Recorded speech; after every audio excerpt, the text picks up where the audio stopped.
everyone, my name is Allison Redman, Miss Maryland 2020, and welcome to Reading with Royalty.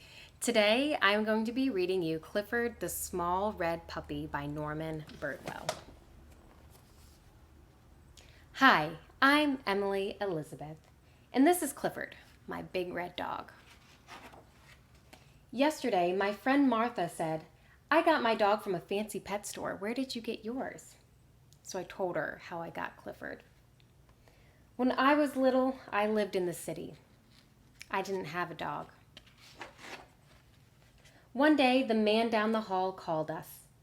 His dog had puppies. He wanted to give me one.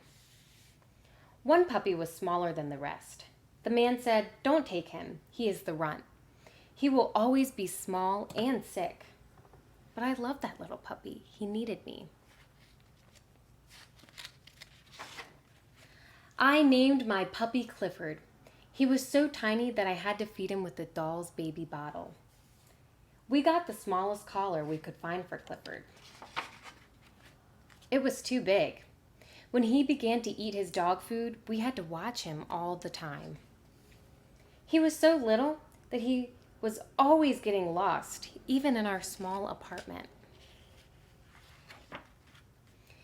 Daddy said Clifford was just too small. He didn't think he could live through the winter. I was very sad. That night, I told Clifford I wish he would grow to be a big, healthy dog. I told him I loved him. Next morning, he looked bigger to me. He seemed to have an easier time eating his dog food, and his collar wasn't so loose. In fact, by the time Daddy got home, his collar was too small. By bedtime, Clifford's tiny basket seemed a little too small for him. So I let him sleep on my pillow instead. That was a mistake. Next morning, Mommy thought Clifford looked different. Daddy said, "I think he is growing." I decided to take Clifford for a walk. At the corner, I saw a big dog coming. I knew I should pick Clifford up so the big dog couldn't hurt him. I shouldn't have worried. Clifford really was growing. We ran home to show Mommy how big he was.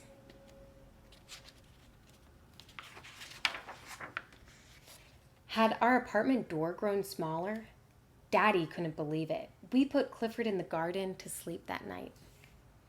In the morning, the lady upstairs called us. It was about Clifford.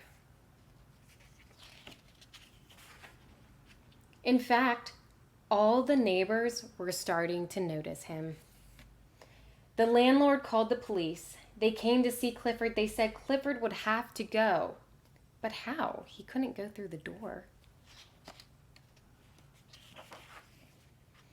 There was just one way to get him out of our garden.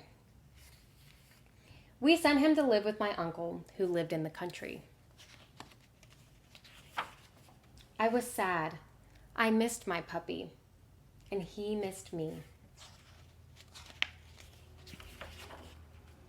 One day, we got a surprise. My uncle wanted Daddy to come work with him in the country. We moved right away. Clifford was waiting for me. I said, "Clifford, stop growing. You are just right." "So," I said to Martha, "that's how I got my dog. Tell me again how you got your dog?" Martha said, "Forget it." Thank you, and I hope you enjoyed this book.